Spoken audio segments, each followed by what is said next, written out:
आज की इस लाइव वीडियो से कि अगर पवन सिंह का गाना आ गया सौम्या पोखरेल के साथ, तो जितना विरोध उस समय हम सौम्या पोखरेल का किए थे उतना विरोध हम पवन सिंह का भी करेंगे। हमको किसी से कोई दोस्ती नहीं है।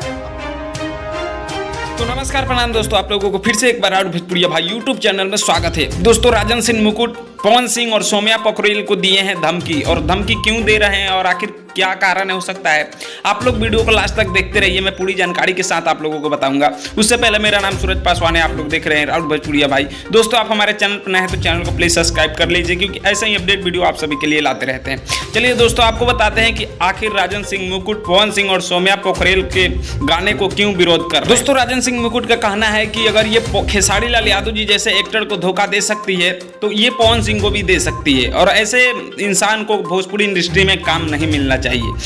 जिसके पास ना कोई कला है, ना डांस करती है अच्छा, ना गाती है, ऐसे एक्टर को पवन सिंह मौका दे रहे हैं और अपने गाने में ला रहे हैं। तो क्या राजन सिंह मुकुट का कहना सही है या गलत, आप लोग नीचे कमेंट बॉक्स में जरूर बताइएगा।